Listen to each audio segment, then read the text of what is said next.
worked at the CIA at a very exciting time, from 2002 until 2004, the very end of 2004, and then I went into academia. Yes, let's turn the lights on so nobody falls asleep, including the presenter. Welcome to Arizona.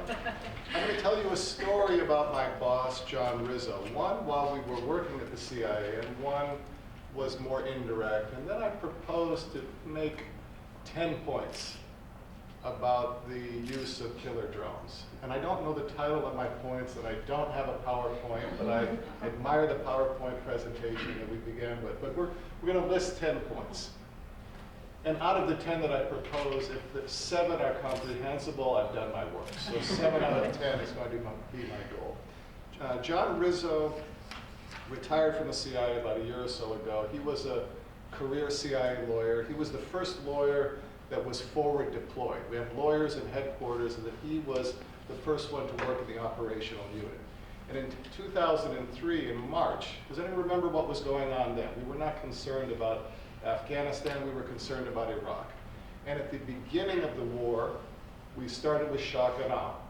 And we thought that if we could decapitate the government, there wouldn't be a war. We were hunting Saddam Hussein with cruise missiles. If you recall, there was an attack, there was a bunker buster. We ended up killing a lot of women and children, plays into Alexia's presentation. The question is whether they were innocent, were these family members of the regime. But the bunker buster was there, killed a lot of people, but we didn't kill Saddam Hussein. So I was on the 3rd floor of CIA headquarters. The power floor is the 7th floor, that's the top floor, where the director is, the general counsel, the inspector general, head of public affairs, and I was walking down the hallway. The hallways are long, and John Rizzo, the acting general counsel, was coming toward me, dressed in his usual natty way, and then he looked at me and he said, "We got real close to killing," and then it was an expletive. Maybe a few expletives, but I knew that he was talking about Saddam Hussein. And I don't know that any of us would have a problem.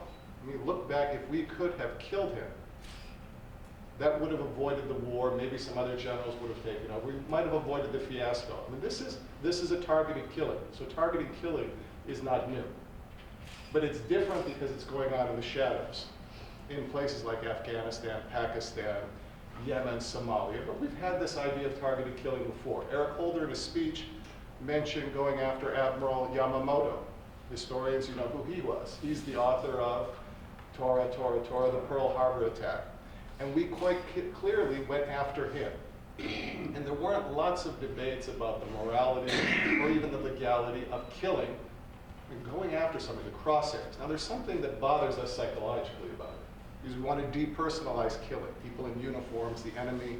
Now I remember as a prosecutor, you would depersonalize the person you want to put in a cage. You wouldn't refer to him by his first name.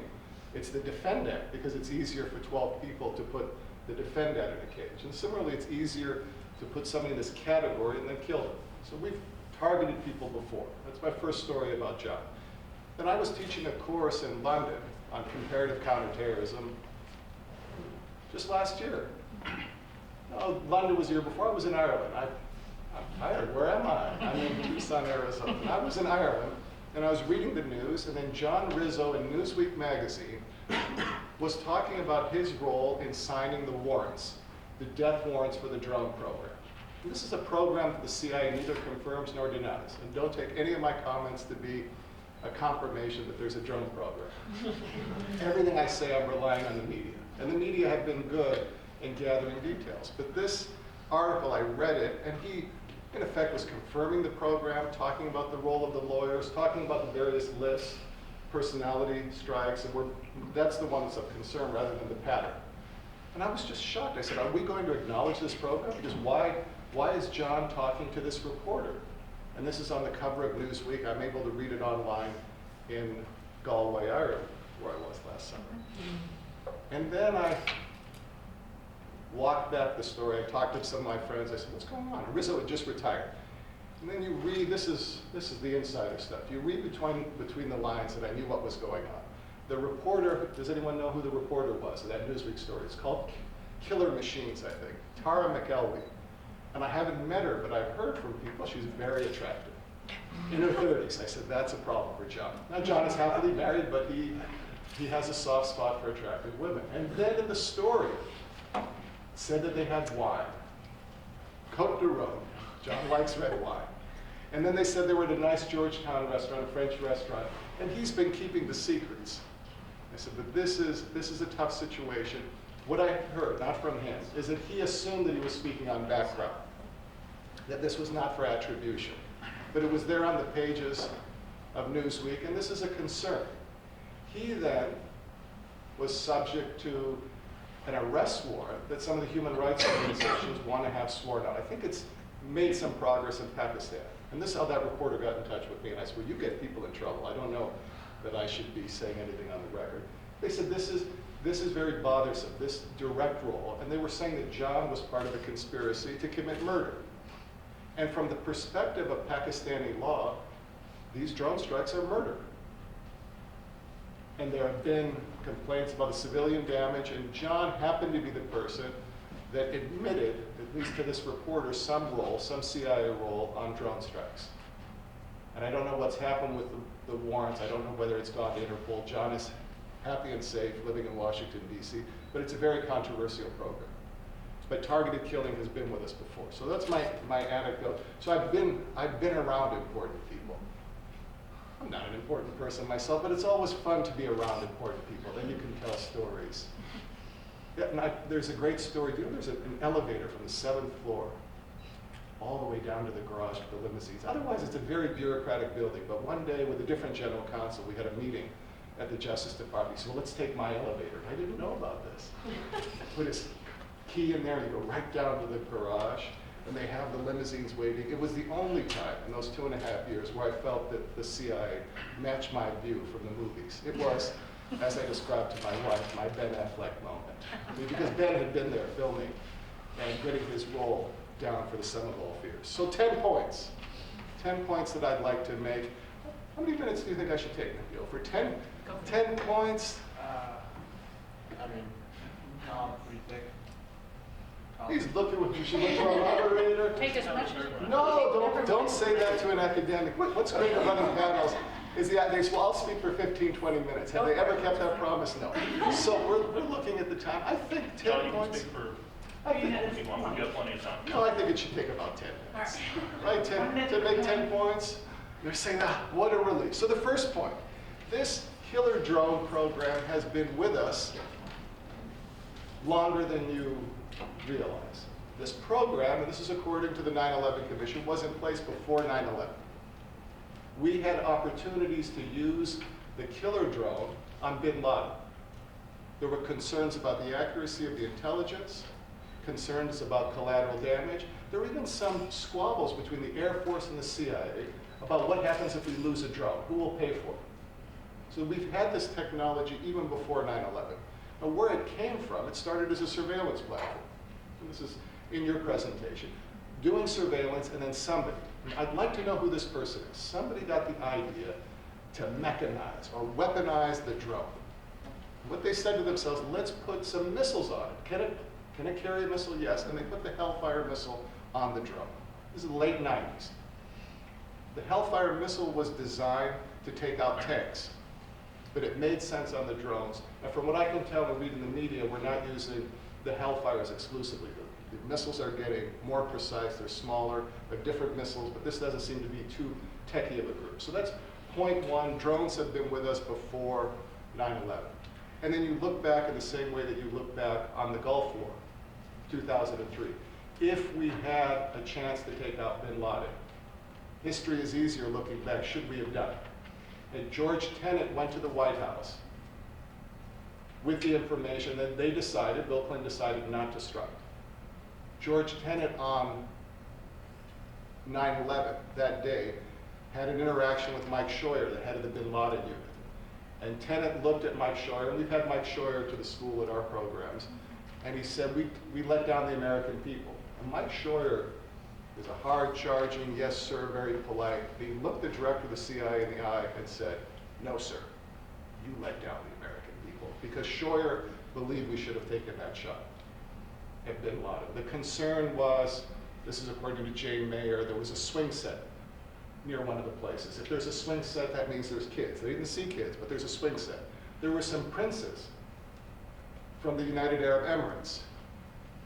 And if we kill them, this will be bad for our relations. And people were saying they know that they're meeting bin Laden, the head of Al-Qaeda. They know that they should be at risk. We shouldn't consider them as civilians. This platform's been with us. So that's point one. Point two, the CIA, according to the media, has been involved in this program longer than you expect. And I'm weaving into your presentation that the first reported strike was in November of 2002 in Yemen. And the Al-Awlaki hit is in Yemen. So in Yemen, we do a full circle. In 2002, we didn't necessarily target an American citizen, but there was an American citizen there. And you ask yourselves, how did that affect the analysis? If we knew going in that there might be a US citizen, how did it affect the legal, political, ethical ramifications? Now that story was covered by Dana Priest. It didn't make a lot of headlines. There was not a lot of debate about the use of this weapon. And that gets into my third point, is there something strange about killing from a distance with a remote vehicle? Something strange about our reaction. Think of the other programs in the time that I served at the CIA. The Extraordinary Rendition Program, transferring people from outside the United States to another point where they'll be held or interrogated. All kinds of controversy about that. Secret prisons that we were running.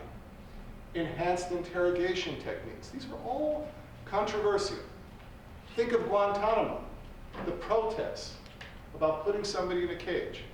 I've done debates, it's great to be with you here. When we did debates about Guantanamo, people were very hot about this issue. We had arrests at the University of Minnesota. John Yoo, who wrote the memo about interrogation for the Justice Department, he was there, and the audience was very clever.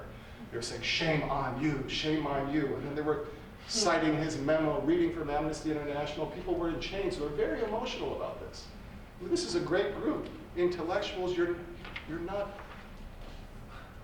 up in arms, so to speak, and we're killing people. We're killing people. And then I say to myself, is it easier just to whack people than to capture and put them in a cage and interrogate them? And if so, have you all, have we, as an American society, encouraged our president and our leaders to kill people? It's easier to kill than it is to detain. Psychologically. From the perspective of an intelligence community, you want a live body. Why? Why do you want a live body? Because it's fine, you put them in a jumpsuit, you parade them. You know what? More intelligence, you get information from them. You have a live body, then you can get to other places. Now, the bin Laden raid might have been perfect, combining these trends, because we got a lot of information. Computers. We didn't interrogate him, but we had a lot of information. He was killed, then we didn't have to worry about all the ramifications. What do we do with him now? He was killed. And that doesn't seem to have caused too much consternation. There was a Navy SEAL up in that area, bin Laden was there, and that Navy SEAL took a headshot. And we don't know who that person is. The president doesn't know who that person is. There's a great New Yorker article about it, the president meeting the team. What is it about killing that's easier? Is it because the cameras can't get to Pakistan that easily? Is it that the camera's not going to be dramatic? What do you show? What do you show? A hole in the ground? Something that's been charred, not even mesquite? What do you show? But when you have those jumpsuits in Guantanamo, you have an image. Carting them around in a wheelbarrow, the cage, you have an image, and that image endures. And when we think about killing, it's temporary. When we think about detention, it's ongoing. And what worries us is maybe being detained and roughed up. Maybe that worries us more than mistakenly being killed in a drone strike or another way. So that's third point, that it's easier to kill than it is to detain. And the fourth area, an uncertain theory for the use of force. And this drone program ties into broader issues about our struggle with terrorism. Where does it fit? What is the body of law that we use to justify using force? Now remember, the Democrats criticized the Republicans. Obama criticized W, saying we don't buy into this global war on terror. We don't buy it. What they meant is, at a rhetorical level, they're not going to talk about a war on terror.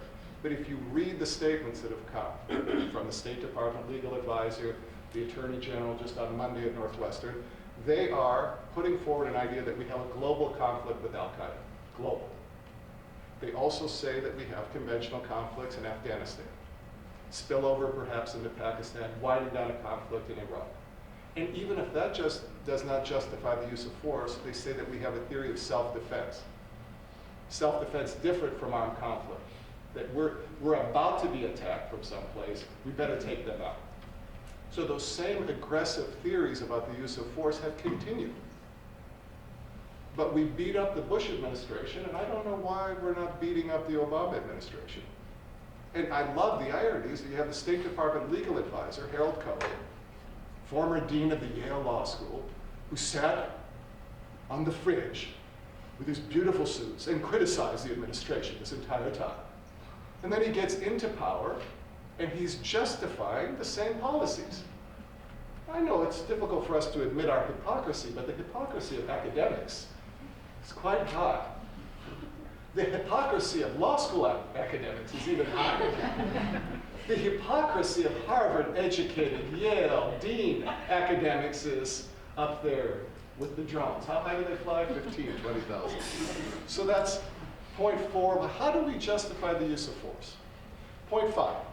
And I'm playing off the other presentations. There's this tension about the use of this platform for counterterrorism as opposed to counterinsurgency. CT versus CI. From a counterterrorism standpoint, it's very effective at whacking people. But then you wonder, are you creating, this is the quote, are you creating more recruits? Does it defeat the counterinsurgency strategy?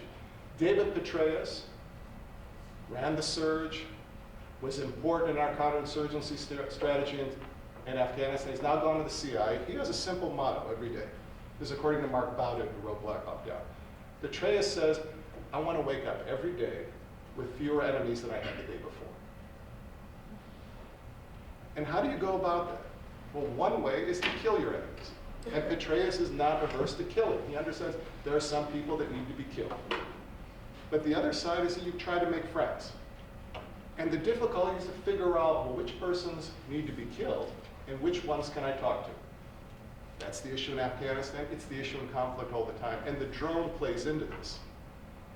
It played into our debate about whether we should put more troops into Afghanistan, the 30,000 that we eventually put in. The vice president believes in this tool. He thinks it's very surgical. It's a good counterterrorism tool. It won't have the blowback on counterinsurgency. Therefore, Biden says, let's not have boots on the ground, or as many because they become targets. Let's kill from the sky. Special operations teams, CIA teams. But then there's a legitimate debate back, and we don't know the answer. The CIA is required to answer difficult questions. Is this working? We don't know. 10 years out, 20 years out, we'll look back, we'll have a better sense of, did this strategy work?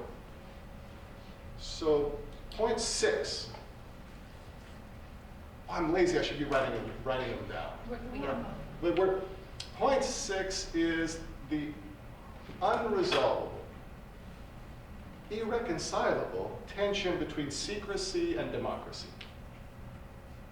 And you just see this play out with the drones, but it plays out with lots of things.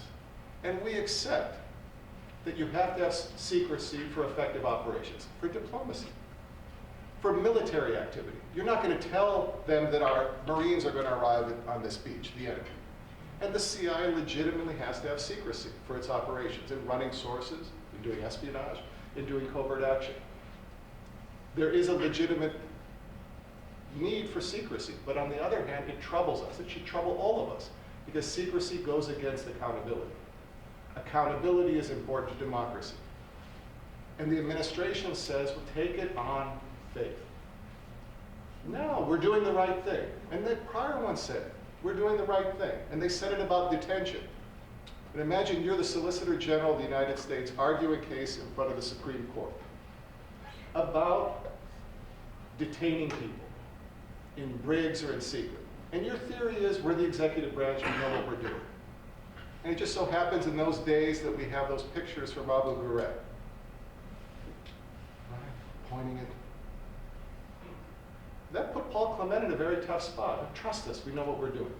Now I remind the military people, Abu Ghraib, Guantanamo, all these fiascos, these were not CIA problems. But the CIA paid for Department of Defense excesses, because then the public here and abroad said, we don't trust this administration. We want more checks. We want a better balance on secrecy and democracy. Now where that plays into is this battle about transparency. Transparency on this program. An irony is that this is the same administration. As soon as they came into office, I was shocked. Declassify all these memos about interrogation, secret prisons, barely redacted. We're all about transparency, especially when it makes the prior administration look bad. We know there is a memo that lays out the legality of killing a US citizen in Yemen, of putting him on the hit list. We know that. The administration has admitted it. They've shared the memo with Charlie Savage from the New York Times. Shared it, he summarized it in the New York Times, and then they expect us just to take that. That's all. And there's not this uproar to say, share the memo. You share the memos about interrogation, share the memo. And they're putting it out in bits and pieces. First they had Harold Coe at the American Society of International Law. Then they put out Jay Johnson, the general counsel of the Department of Defense, who was a guest just a couple days at our school. And then we had Holder on Monday. But they're not giving you the memo itself. And I understand, we don't need all the secrets, all the intelligence sources and methods, but don't you think we're entitled to see the legal reasoning? Why is it that you can whack a US citizen in Yemen? What are the checks? How do you comply with due process? And again, I said shame on all of us. Citizens, the media, Congress, that we just take it.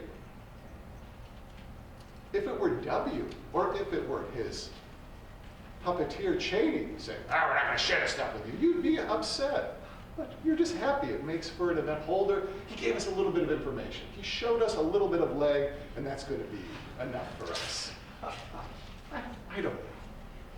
So that's point 7 was about transparency. Point 8 is this, it's very difficult to come up with a due process model that makes sense for drone strikes. And a US citizen, you have to comply with due process. How do we do it? Now the tension comes from the broader tension about counterterrorism. Counterterrorism does not neatly fit into the two paradigms that we have for force. It doesn't neatly fit into either. One paradigm would be the laws of armed conflict. The other paradigm is the criminal justice system. In terrorism, it's somewhere in between. I think we all have that. Somewhere, it's not fully war. But it's not just a law enforcement problem. The dangers are greater than organized crime, drug dealing. I think we accept that. And then the difficulty is to try to come up with some model, some set of procedures that satisfies us. And then sometimes we talk past each other because there are some of us that may believe this is more like a war. And there are others that are going to say this is more like criminal justice, this is more like a human rights model. And where you start will then affect the kind of procedures and checks and balances you want. Building in with your idea about how suspicious are you of the government, secrecy. That's why it's fun. And this issue is going to be with us for a long time, talking about drones. That's 8. I think I scored about 5 out of the 8. So I've got to score. I want to score these last 2 points, and then Nancy sits down. And then it'll get good with the discussion, and then the final presentation will be the best. I like Obama. I was a Republican, I'm an approved speaker from the Federalist Society. I voted for him. My Democratic wife, liberal wife, was shocked. We voted absentee that year. We weren't sure that we were going to be in Minnesota. She was the vote. You're going to do this. I even went further. I gave money to the man. You can check it out, fec.gov. I didn't give a lot, I'm a poor academic, but I gave him some money. And what did I hope would happen? I said, he's tougher than people believe. He's going to continue a lot of these policies from the dark side.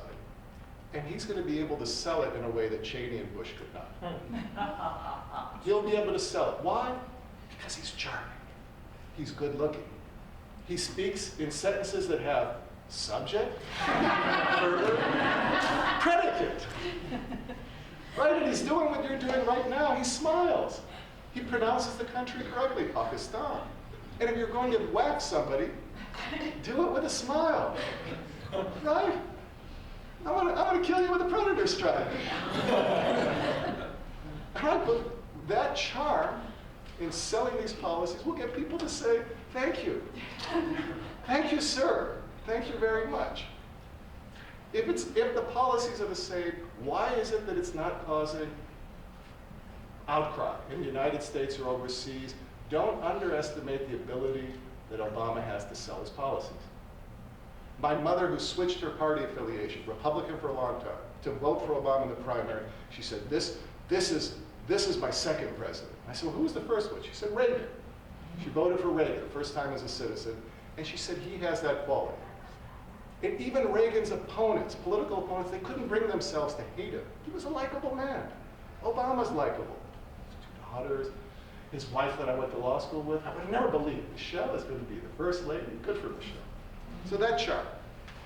Then the last point, and these issues are tough, but we're going to have even tougher issues. The technology is at the point where we can turn it over to computers to make the targeting decision. Human program, algorithm, but we're going to turn it over to the computer. Then we have to think about it legally, ethically, philosophically. This is not that far out there. I was invited to do a presentation at U.S. Central Command, their forward base in Doha. And we had a great conversation. They were resisting, and it's coming. You'll have to think about this. Cars, Google car, driving themselves. Commercial planes. It's in Wired magazine. Takeoff to landing is run by the computer. Computers don't smoke dope. Computers don't get drunk. Computers don't suffer stress. Computers can handle many fields of information. The computers won't be perfect, but what the law requires is these decisions to be more accurate. And if we believe in protecting civilians, then maybe we should be in favor. Maybe we should think about fully automatic killing. And I read a lot about drones, and so I've got the title. You can't steal it from me, any of you. That's the name of the piece, just to call it fully automatic. You could almost sell the screenplay for that law review article, and maybe 11 people would read that article, fully automatic. We've made 10 points. I want you to wait for that article to come out, and then you'll help me sell the screenplay for me.